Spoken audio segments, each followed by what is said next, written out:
Welcome to the latest episode of the IoT Leaders podcast with me, your host, Nick Earl, the CEO of SI. And I'm delighted to introduce Eric Conn on the podcast today as my guest. And Eric is the CEO and founder of a very interesting company in the IoT space in the US called Leverege. So Eric, welcome to the IoT Leaders podcast. Thanks, Nick. It's great to be here. I love your background. You know what?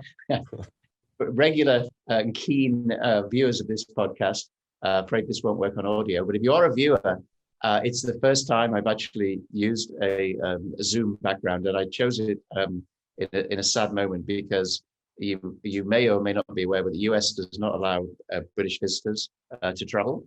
And we just cancelled our trip to the US as a result. And so having the Golden Gate Bridge as a virtual background is the closest I'm going to get to going to the US this year. So this is not just a podcast. It's kind of it's the holiday I'm not having, Eric. So we need to we need to make this a good one. Yeah. So we're going to talk about asset tracking quite a lot. We're probably going to talk about quite a few things here because you and I have been working together for a little while. We know each other. You're a very interesting company. But before we get into that, maybe just a little bit of background for the viewers and listeners about yourself. I mean, I know I looked at your LinkedIn profile. It says singer, songwriter, musician, and holder of 7 patents, which don't normally go together. And now here you are as CEO of an IoT company. So maybe we just start on the last one. Tell us about Leverege and what the company's all about.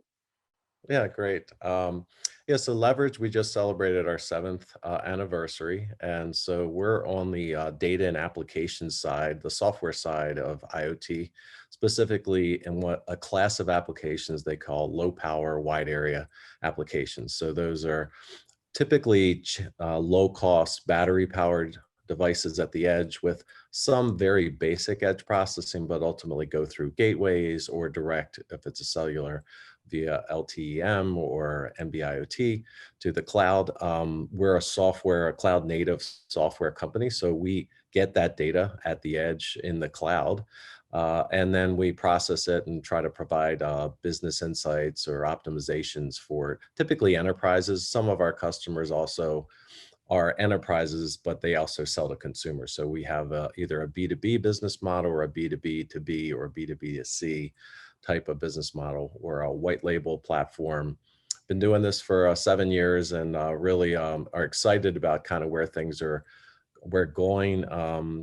We were really excited at the beginning of 2020, and then the pandemic hit, and we were like, "Well, we made a delay things for a year and see what happens." Fortunately, we actually survived and did quite well during the pandemic, which was nice. And then coming out of the pandemic, we're seeing just increased demand for IoT digital transformation across all industries. So we're really looking forward to the back half of 2021 into 2022 and really seeing some nice growth in the general category of asset tracking. So before we get into asset tracking, let me ask you about that because that is interesting. A lot of people want to know, is there light at the end of the tunnel? I mean, we at SI, same thing. I mean, the whole industry, I would say the first 2 months of 2020 were great. And then we started, for us over here in Europe, and you're in the US, you're in Arizona right now, I know, but normally based on the East Coast. But in the first 2 months were great, and then we started hearing that maybe Mobile World Congress would be cancelled, and then suddenly bang. But then, that was about, 15, 16 months ago. And now we're hearing that things are picking up, and certainly some projects accelerated during COVID. But we hear about the US, a lot of restrictions have been released, people are traveling around. And so would you say that, to give hope to the listeners, would you say that you really do see the green shoots, the famous green shoots returning? Yeah, I definitely see that. We see it just looking in the pace of inbound interest, also outbound sort of welcoming calls. Before you would call people or try to set up a meeting and they wouldn't return your calls because everyone was really worried about Now everyone's very interested in this topic. IoT has kind of had a resurgence. IoT, like a lot of buzzworthy things, goes through the ebbs and tides of the hype cycle. And I feel Right. like we're on the climbing out of the hype is over. The reality of it is starting to set in, and there's just more demand and curiosity for it because you had a pandemic where you had any human labor was at risk, from a health standpoint.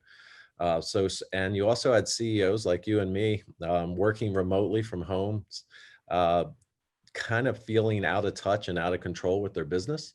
A lot of us had typical office environments where you could walk around, you could kind of get data by walking around about what's happening with the business. Well, when you're sitting at home, everything's coming through a Zoom meeting and it's filtered. And the general idea of bringing the data to where you are, as opposed to you as an executive in any company going to where the data is now sort of set in. And the U.S. has, they did a horrible job at the beginning of the pandemic, but luckily science, sort of won the day, and the two vaccines that we're primarily using here in the States have done an amazing job. They've had a fairly high, percentage of the population now get vaccinated. The one thing that we do see, sort of the side effects of the pandemic, is really more on the supply chain for us at this point. So the country here is pretty much opened up, and people are traveling around. There's a lot less mask usage than there used to be. Still some worry about the Delta variant, but that doesn't seem to be affecting day-to-day most business decisions here in the States. It's really just supply chain disruptions.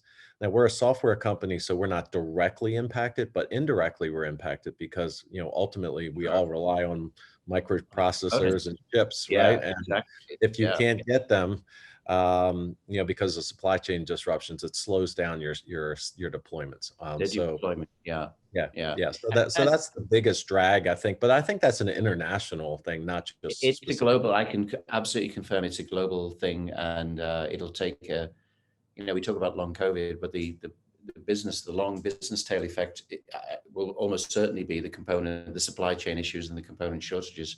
But despite that, as you say, we see the same thing. Our inbound inquiry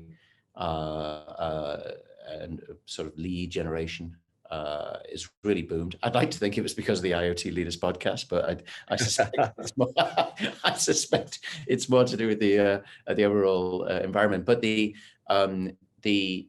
but people are still, and I've talked about it before on this show. They're still sort of a little unsure. They need guidance. That's why we call it the IoT Leaders. They Mhm. want guidance. They want advice on which verticals or which business processes are the best ones to get the biggest, quickest bang for the buck.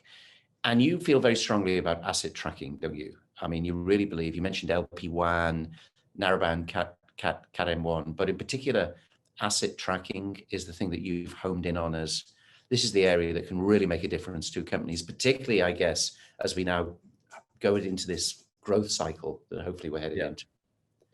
Yeah, yeah, the asset tracking, I mean, at its base, it's knowing where a thing, and a thing could be a person, it could be a pet, it can be a business, object of some sort, physical object.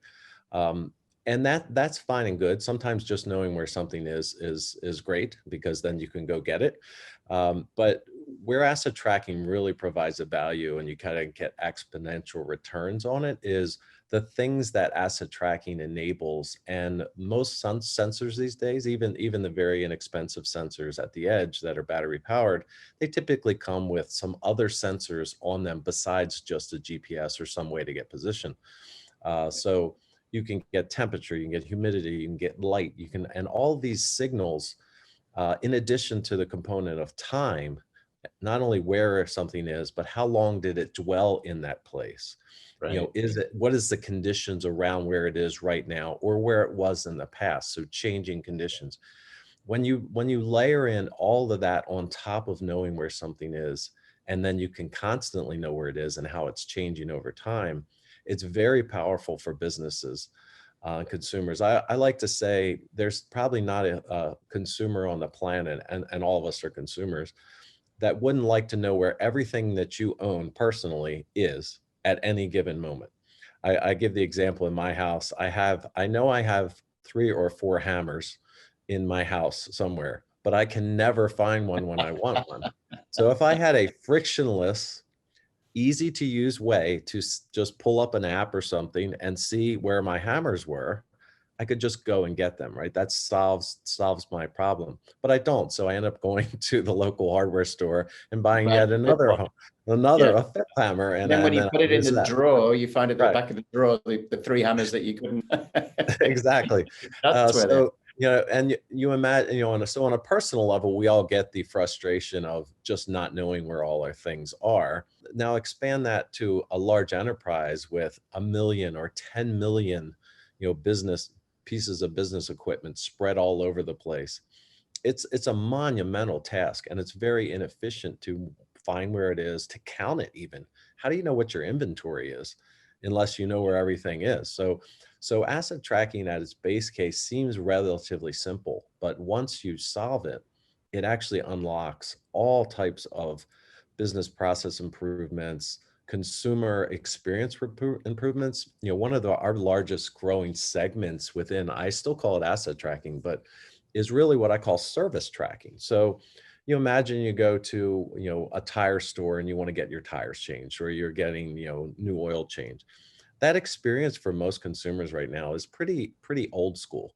You kind of come in, you don't know if they're going to have a place for you. Yeah. You don't know how long it's going to take. No one knows. Well, wouldn't it be great if you could have like an Uber-like experience where it could tell you, hey, there's an open bay at this store. You can pull in. It's going to be 13 minutes. And Right. you have in your app, your car's on the lift, the oil's been changed, come pick your Right. car up, so that you can, as a consumer, can jump on a Zoom meeting if you want, run across the street to Starbucks to get coffee, or decide to wait in the facility. That's just a much better consumer experience than this indeterminate kind of, oh, I might be here 30 minutes, I might be here 2 hours. That in the current world we live in is just not an acceptable experience for any consumer.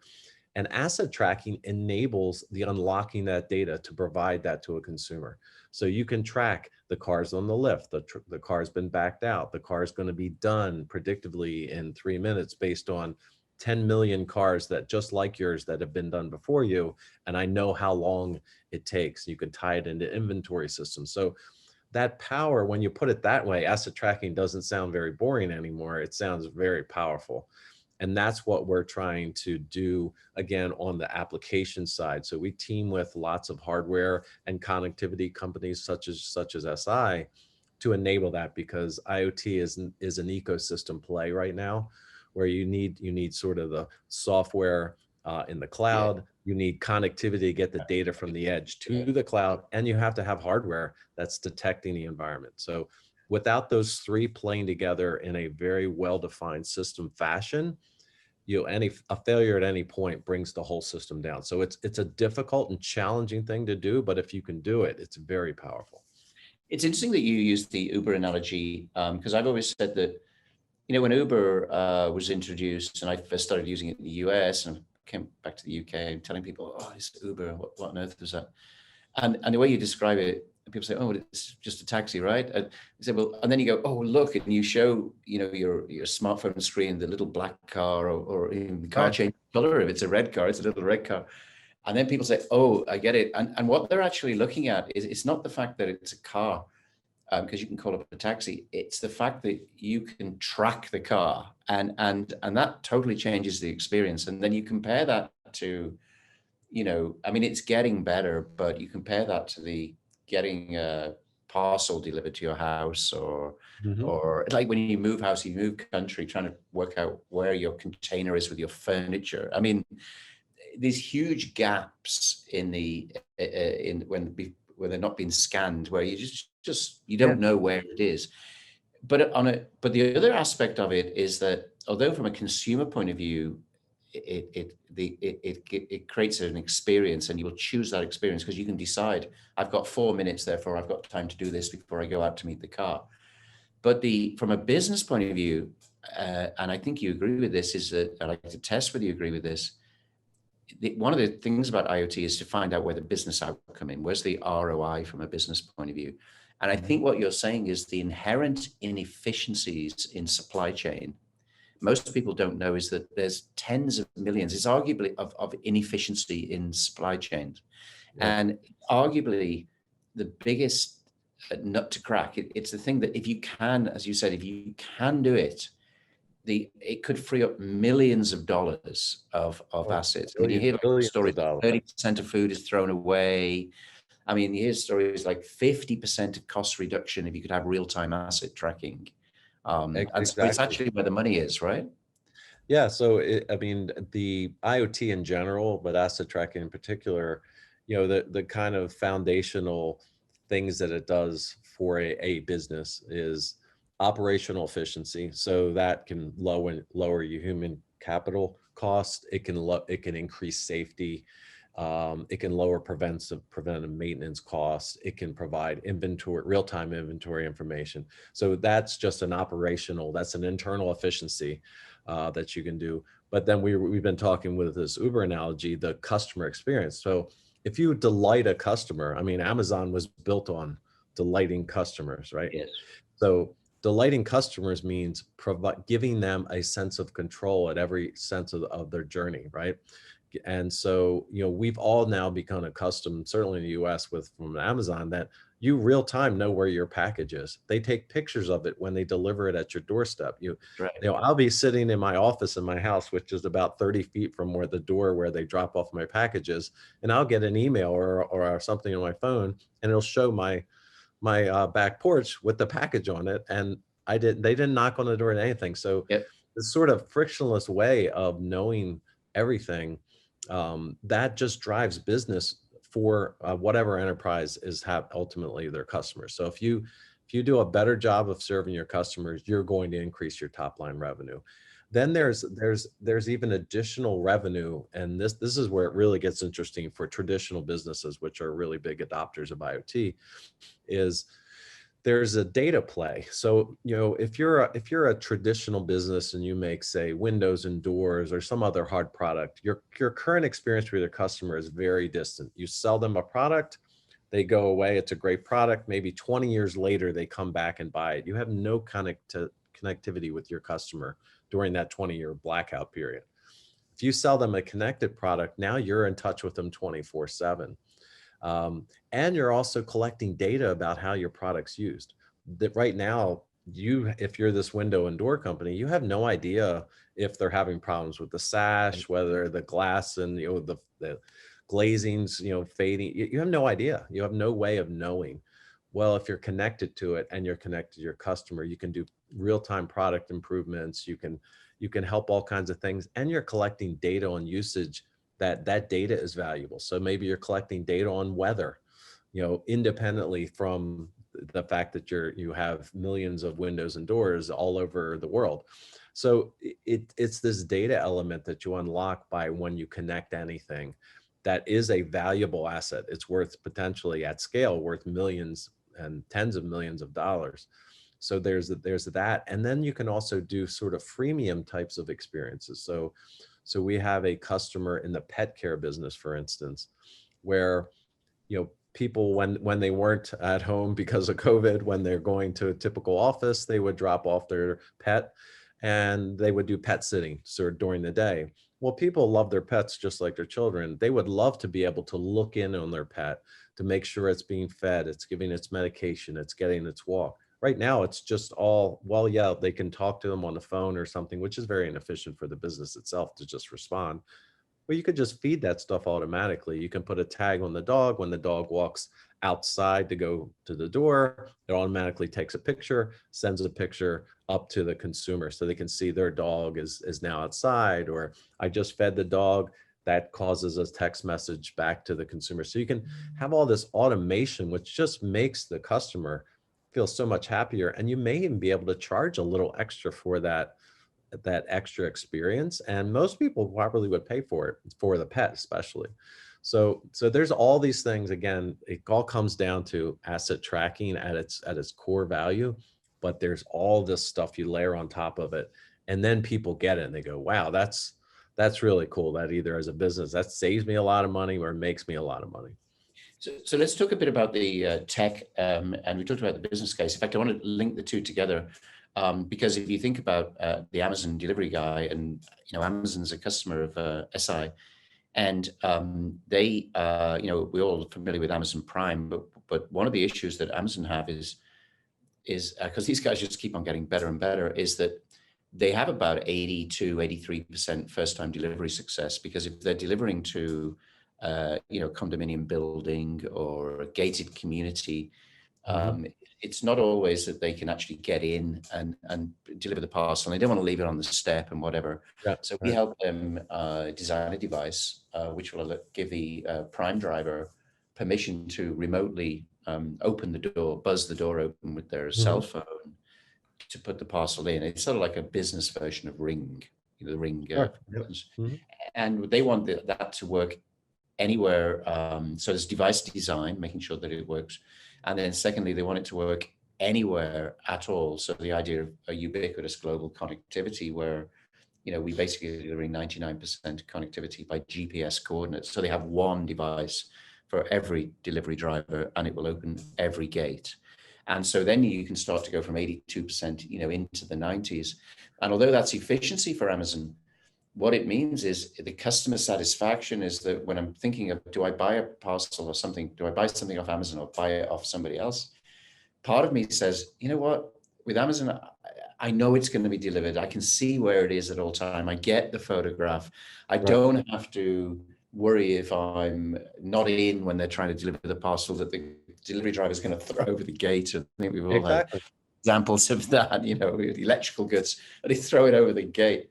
Or it's rain, the box gets wet, they can get in, they can put it in somewhere that's dry. So actually what we're seeing is this ability, it's almost like Google, isn't it? The way you describe it is that we can find any bit of information anywhere without knowing where it is. We just have to say what we want to find. And that's in the virtual, digital world. So what we're entering into is, and it's early days, but we can see a way of getting where you can find every physical object wherever it is just by asking, where is the object? That is, in my view, and obviously in yours, that is even more transformational as being able to find out all the world's information. If you can find out where every product is, providing you have permission, right? But where everything that you own or everything that your company deals with, regardless of where it is, the people who embrace that will be so much more efficient and deliver so much of a business experience.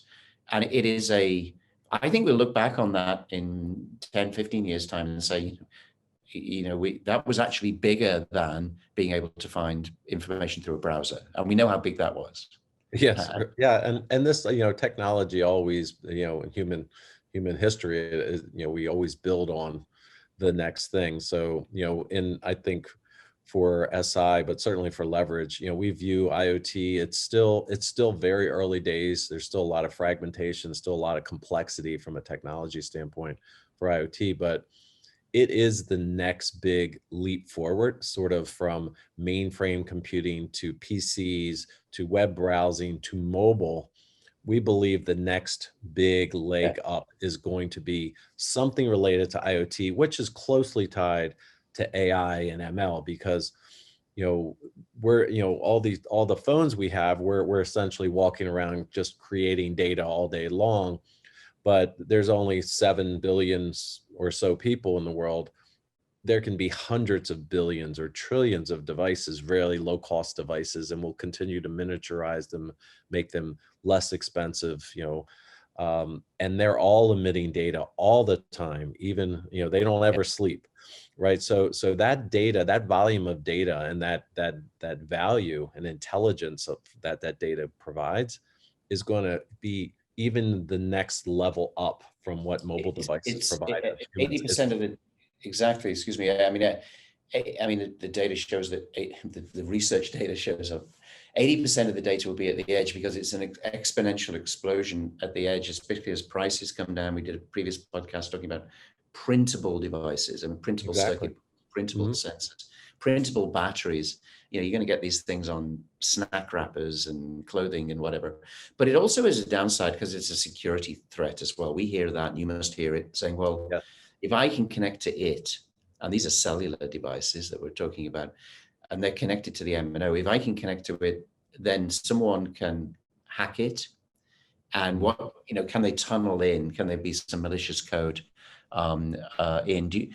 That must be, when you're talking to customers, that must be a big issue that they raise with you. What about the security as the edge fragments? It sounds great, but then the CISO, the Chief Information Security Officer, may say, hold on a second, how can I control that from the center with this? Yeah, and it is, security is one of the top things on a buyer's mind in an enterprise when they go to scale, when they think beyond the pilot, when it's in a controlled kind of pilot to now it's out in the wild. Anyone could physically, if they can get in, could touch the device, could take it home and play with it, right?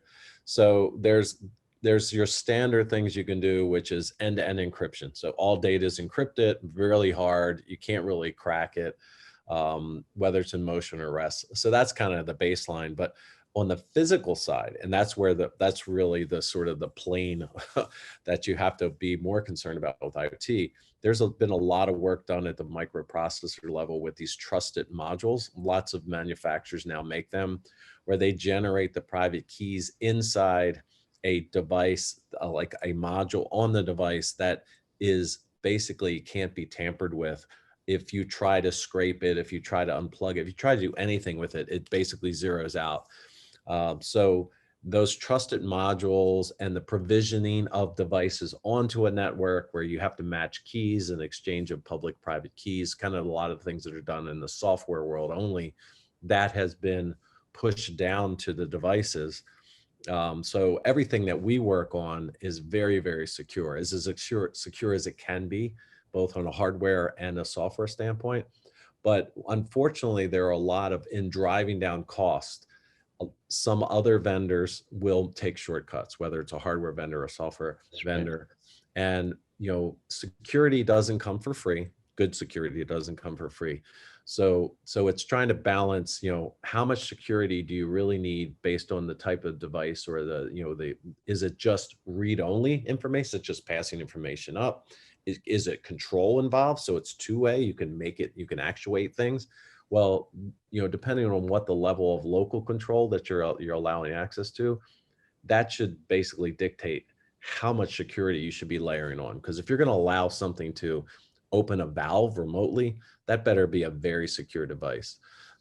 So we really focus on it. We've had our platform sort of gone through multiple levels with different vendors of security, accreditations and penetration testing and all that. We do that on a regular basis, but we're just on the software side. There's the hardware side has to also be certified as well. And from our perspective, we're on the hardware, and I would add the network side to it. So funny enough, the previous podcast I did to this was with the head of sort of biz dev for AWS, Amazon Web Services in EMEA in Europe.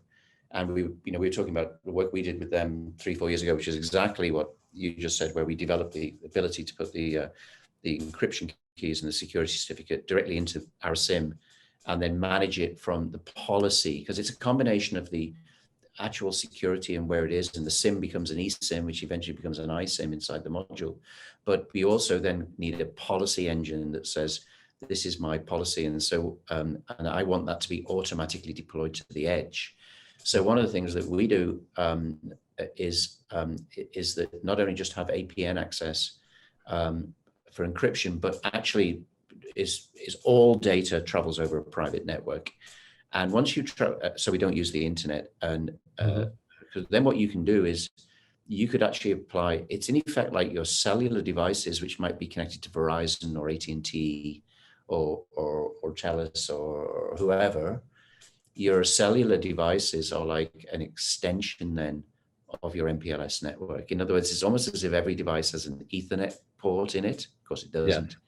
Yeah. And it goes directly into the back of a router. And because if you have network level consistency between your cellular devices, regardless of which MNO they're connected to, and that's what we do, we put it through a private network, and then we connect the private network to the enterprises. private, network, then what you can do is you can have your security policy. In fact, we announced this with Armis, who do agentless security. You can have your security policy centrally sense what devices are connected to the network, because it's really hard to keep track of them, and actually apply dynamic policy to them, because you're applying it at the transport layer. You're doing deep packet inspection on your cellular devices, and so that's what you really want to. If you're the chief security officer or the CIO, the CFO who's going to sign off the project, you want to say, can I apply the same security to a cellular connected IoT device, which might be in a moving vehicle or on a parcel or whatever it is, the same level of security as I can apply to the devices I can see in my office, or I've now got on employees' phones. And if you can do that, a combination of the device with the security certificate handling and the policy engine from the inside to the edge, then I think that's a model, at least we believe, you need in order to get enterprises to trust the IoT project. Yeah, absolutely. Yeah. Okay, let's. We've been going a little while. It's surprising. You look at the clock and go, "Wow, it doesn't time pass when you're having fun." I was going to ask you about lessons from the field, but the security is clearly one of them. One of the top things. Asset tracking is a low-hanging fruit that probably has bigger returns for people than they think, which is why you're in it. Any other major lessons you've learned in your experience, Eric, on we have a lot of people who listen to this because they're looking for advice and guidance. Yeah, absolutely. So, one of the whenever we talk to a new customer, we try to be very educational and really look at it through a lens of what are their requirements, what do they really need to accomplish, what is the ROI, and so one of the first things when you get to this class of low power wide area LPWAN applications, you have to choose whether a private or a public network is the right choice. So private networks, what I classify those are maybe a lot of your listeners have heard of LoRa. So it's been one of the more popular low cost, long battery life waveforms. And you can stand up a LoRa network relatively inexpensively. You have to install some gateways. It'll give you about a 2-mile radius around a location, maybe a little less, depends on terrain and some other things, but has good penetration characteristics. It's not super high bandwidth. But again, if you're trying to track a vehicle, as long as it's staying within, we'll say, a mile, it's fine. It'll track it and you can get connectivity. But it leaves and drives away, you're not going to be able to cover it anymore. You're going to lose it. Now, for certain use cases, if you're trying to track something within a large factory or campus, maybe that's sufficient. But for majority of use cases where you have mobile assets, you need something that's going to have widespread coverage, right? And global connectivity in some cases. And that's where the new versions of cellular, the new lower bandwidth, the Cat M1, the NB-IoT, sometimes they get bundled into this overarching 5G revolution that we're going through. But however you characterize it, those are really powerful. The costs are coming down, the availability is coming down. And now once you can drive down that cost, it just seems like and the battery consumption can be essentially the same, because LoRa is known for being very low battery consumption. But the cellular guys are really catching up quick. And it just seems like a better choice. If you can always see where everything is, no matter whether it's in a local area or not, the cellular growth rates we're starting to see, and we're starting to recommend more cellular connectivity. One, you get a better quality of service, because when you install a private network, you're now responsible for the network, whether it's your customer or it's what's called unlicensed spectrum. I mean, not only that, it's just the day-to-day things where maybe their backhaul Wi-Fi goes down, maybe they lose power, okay, and your gateway goes out. Well, you don't necessarily have UPSs on all your gateway things, or a lot of people don't think about that. Whereas the cellular community has been thinking about this for decades, right? They have UPSs at the base of every tower. They have fall over. They have all kinds of things that will essentially keep that network very reliable. I mean, I think if you ask most people, would you say your cellular connection is more reliable than your Wi-Fi connection? I think most people would answer that as yes, because the cellular's been around for a long time, and they've really focused on making that network very, very durable. So when we look at IoT, more and more we're telling customers to really look at the cellular, the Cat M1s, and the NB-IoT for connectivity, because it's more reliable. The battery efficiency is almost on par now with LoRa, and the costs are really coming down. And why do you want to manage your own network? It's just, you have to get all the software. You basically have to get the core software for LoRa, run a LoRa network server. You have to get the gateways, you have to install them, you have to do all these topology things to make sure you're getting the right coverage map. Just let cellular just take care of that. And so that's to us, that's one of the biggest growing things. And I think analyst community has also seen that. I've seen a lot of sort of predictions over the next 5 years that cellular is going to overtake private networks. Yeah, that's what the IoT. data. And Yeah. it just makes sense. It's just Yeah. a better experience. It's more reliable. And one of the things that, and I'm by no means an expert in cellular, I know you'll know way more than I do.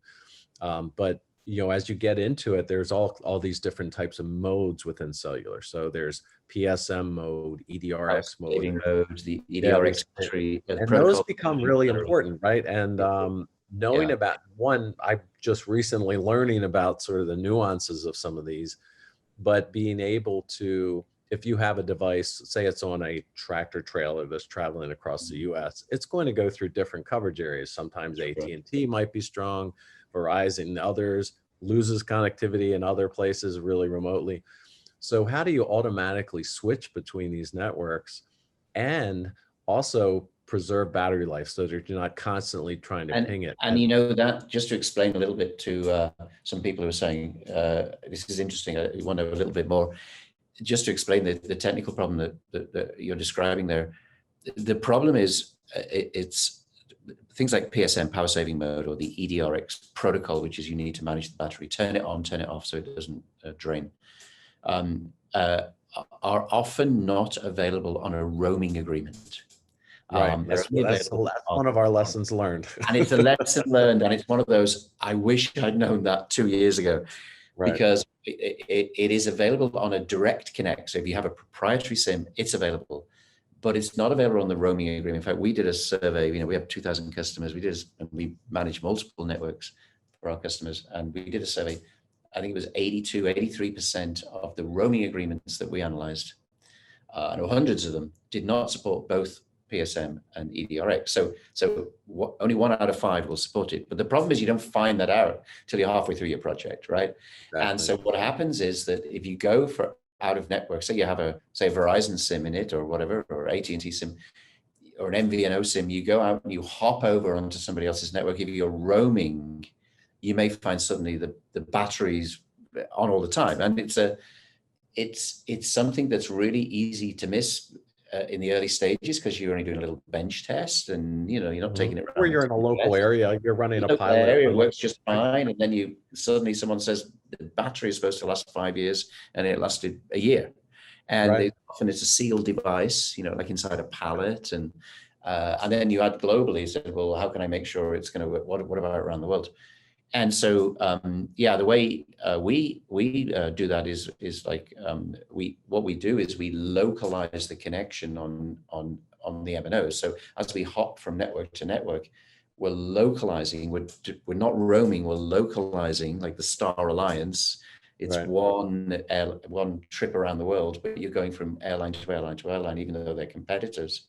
But you're localizing the connection, which means you get the full functionality. And it's one of those obscure things that people never ask early on, that when you talk to someone who's doing it for the second time and you say to them, any tips and what would you do different? Right. One of the most common ones said, I had no idea how complicated telecom was. I had no idea. To your point, I was talking to Kaleido Research, or Kaleido Intelligence, excuse me. They're the roaming experts in the industry analyst community. They spun out of Juniper Research. they said, told me the other day, there are less than 10 roaming agreements globally available today for narrowband IoT, less than 10. Right. And there's 820 mobile network operators in the world. So what that says is, will we get there eventually? Probably, hope so. But right now, if you're going to bet the farm on roaming on narrowband, it was more on Cat M1, but on narrowband, the real low end, if you're going to bet the farm, then you really need to be an expert on analyzing roaming agreements. And do you want to be an expert on analyzing roaming agreements and managing mobile network operators, or do you want to be an expert on your business case for providing value to your customers? And so you basically need a partner who understands telecom networks and understands devices, because that's 80%. And they're the lessons that we consistently hear. You know, most of the projects that we do are people doing it the second time around, and it's these issues that they smacked against. And it's just a fragmented proprietary ecosystem. I mean, it is what it is. So, I mean, I think that I totally agree with you. I think asset tracking is the one. And to me, it's like Google for physical things. Yeah. And we have no idea just how big it's going to be. And just like Google was, once you can find information, you can create new business models and new experiences. And there'll be a whole raft of companies that form based on the physical version of Google. I completely agree. And, it's huge. And, we're a firm believer that asset tracking will be the first massive scale IoT application focus, if you will, because it is something that everyone would want. Again, if you can get the cost low enough and the friction low enough, every business, every person wants that experience. It's just, can we enable it? And guys like you and me and our companies are working at very specialized portions that all together enable it. So, with this PSM and EDRX for certain of our audience members may sound like it's down in the noise, but when you're a manufacturer and you're guaranteeing your customer 5-year battery life, and it's 8 months later and your battery's at 10% level, now you got to physically go out and replace all those devices. That's not a good experience for your customer or for your bottom line. So that's probably $200, by the way, $200 on average to touch a device, and your customer's annoyed. Exactly. So when you do all your calculations, which we work with a lot of really talented hardware manufacturers, and they do these simulations of what battery drain is. They characterize every nanoamp that's being drawn from every module on a custom board they may make, or a commodity device, and they know exactly when it will run out of energy. But they didn't know about PSM or EDRX, so they're assuming it's going to go in deep sleep and these certain things. Well, if it doesn't, it throws everything out the door, and it can basically ruin a business case. It literally kills the business case, because it can kill a business case.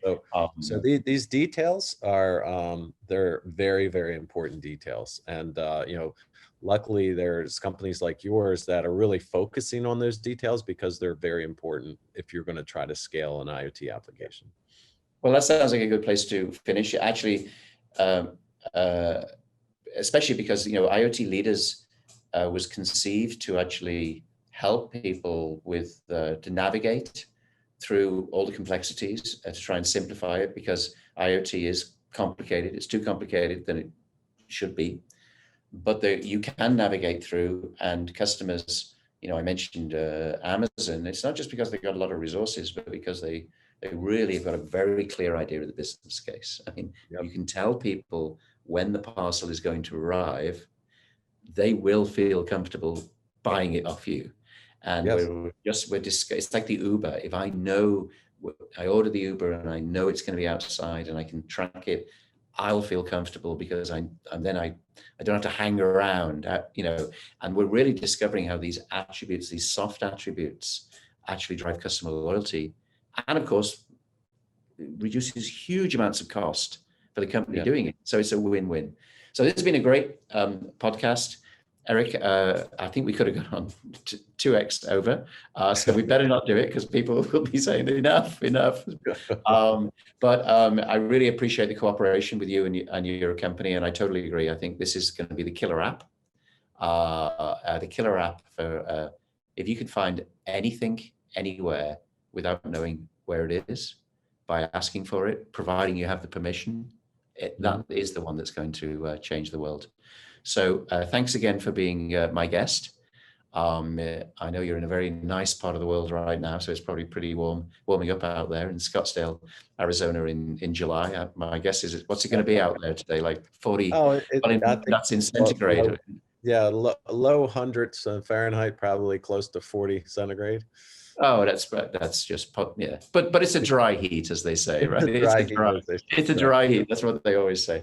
Okay, and so thank you to the listeners for listening. This has been the IoT Leaders podcast. If you want to get in touch, well, actually, Eric, I should ask you this question: if listeners want to get in touch with you, what's the best way they can do that? They could just send an email to eric@leverege.com. The Leverege is spelled with all E's, so it's LEVEREGE.com. Okay, leverege with all e's.com. And if you want to get in touch with me, you can send a message to IoT Leaders at siesye.com, or my direct email, nearle, nearle @si.com. But this has been a great episode. And we got lots of insights, and we sort of went from high-level business, the future of IoT and the killer app, right down to how do you do granular battery life management, which is what you've got to do in this space. So I hope that was useful for the listeners. And thanks again, Eric, for joining me and being my guest on the IoT Leaders podcast. Thanks, Nick. It's always a pleasure to speak with you. All right, thanks.